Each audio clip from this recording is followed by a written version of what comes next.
We've all been duped. Meat, dairy, and eggs are in our diet because they are commodities that fatten bank accounts and ensure the need for medication, surgeries, and inevitably caskets. Individuals and industries want us to buy their products and line their bank accounts. Our government and doctors fail to educate the public about the deleterious effects of meat, dairy, and eggs on the human body. The government perpetuates the myths of the food pyramid and offers other harmful premises to the public. Why? Because of the false belief that our economy would suffer without meat, dairy, eggs, and fish. These falsehoods have played out for so long that most people are unaware they are fueled by special interest groups and greed. It's a far-reaching, multifaceted conspiracy which has been in play seemingly forever. We've been conditioned to eat the flesh of other beings. Let me say that again. We've been conditioned to eat the flesh of other beings. We celebrate life over the carcasses of dead animals. We buy and cook and eat death laid out in little white styrofoam coffins with clear plastic shrouds. This is our society's normal. The decomposing flesh of tortured animals clogs our arteries, makes us fat, and promotes heart disease, obesity, cancer, diabetes, and many other life-threatening conditions.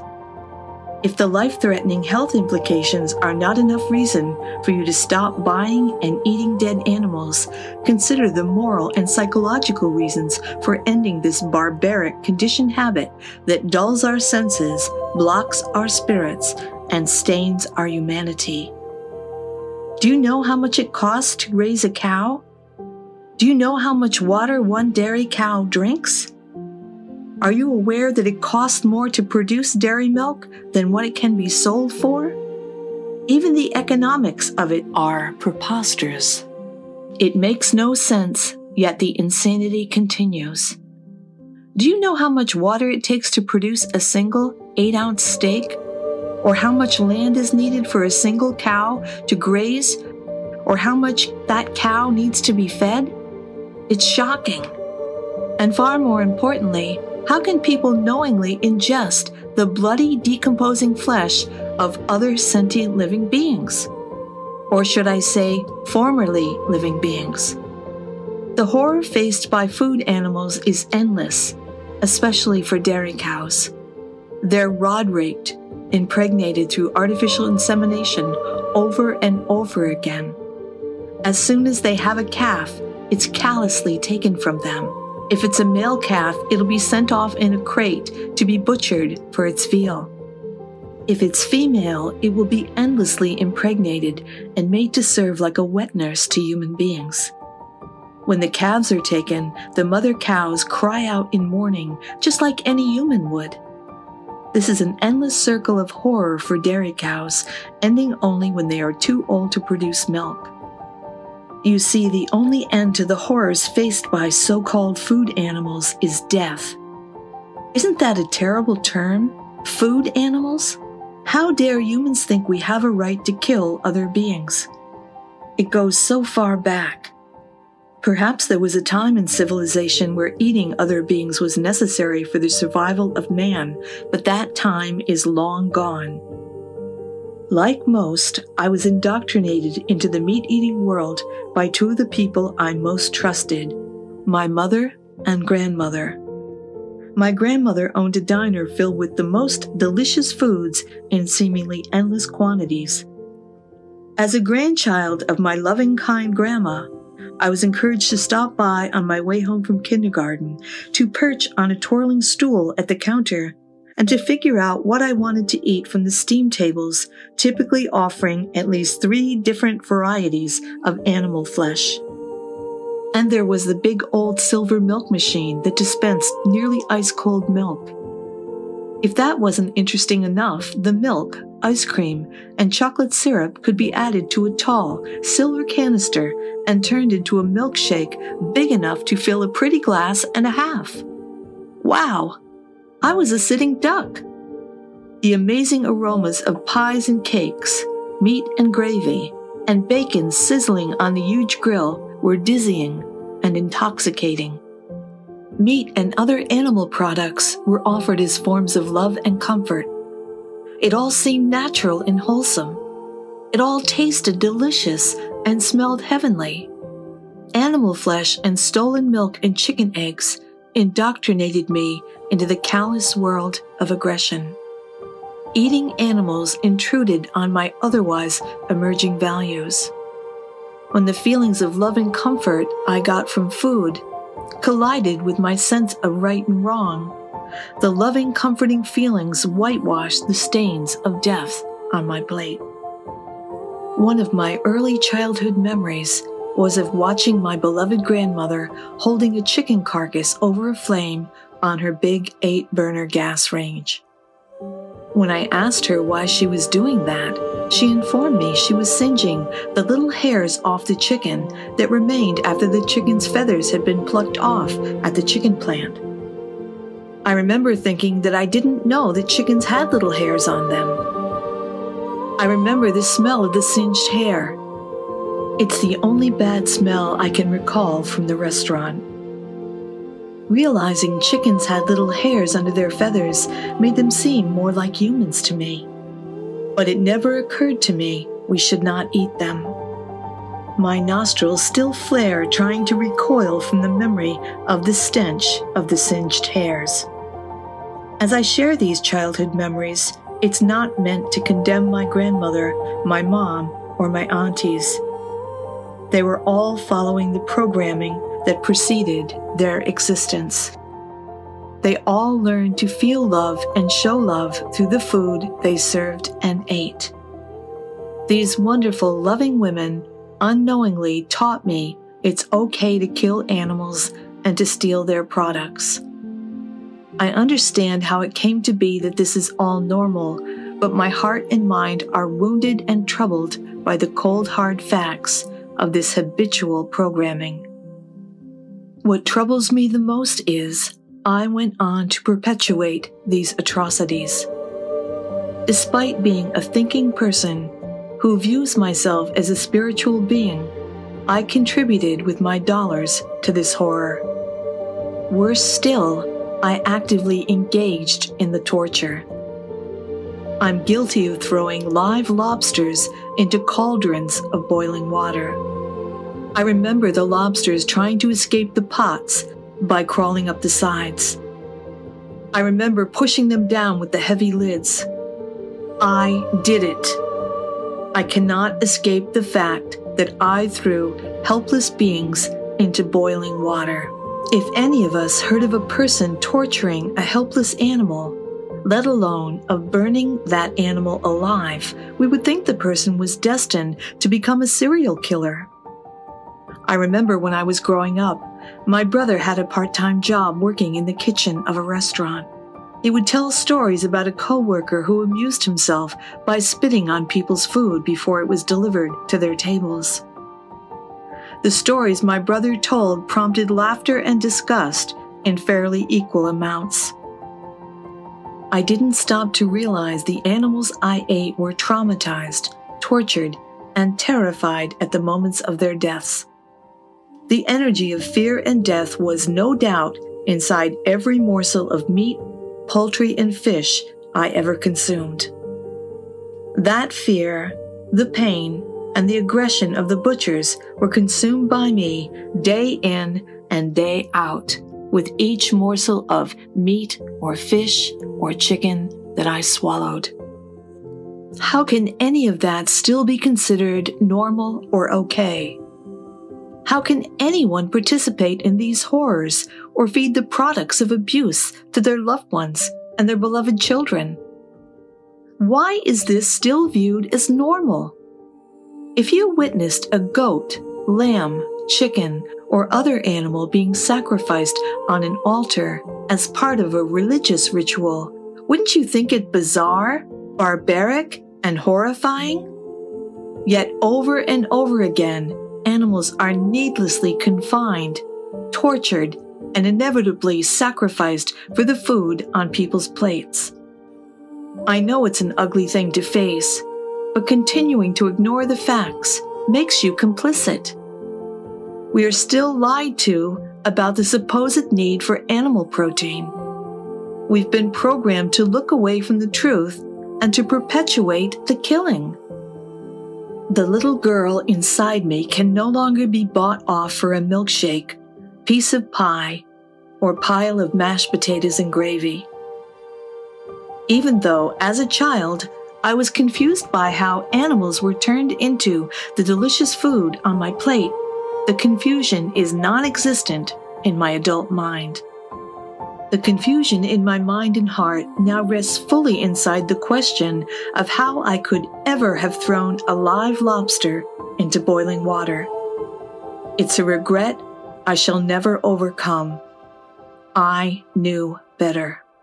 And why on earth do supposedly smart, caring people think it's okay to eat other beings? If you look at it objectively, it's the stuff of horror movies.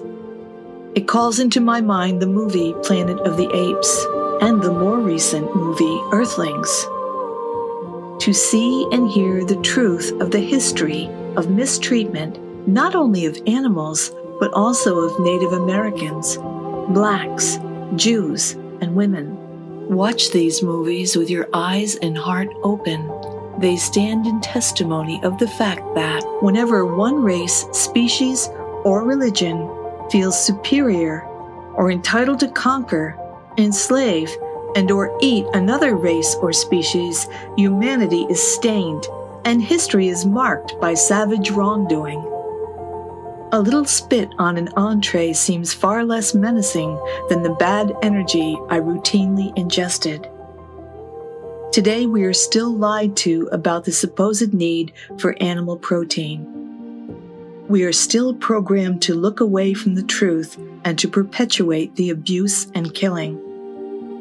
It's okay if you no longer invite me to your parties and holiday celebrations.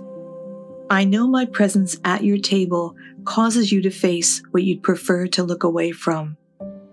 You think I'm uncomfortable at your table because I feel a need to judge you.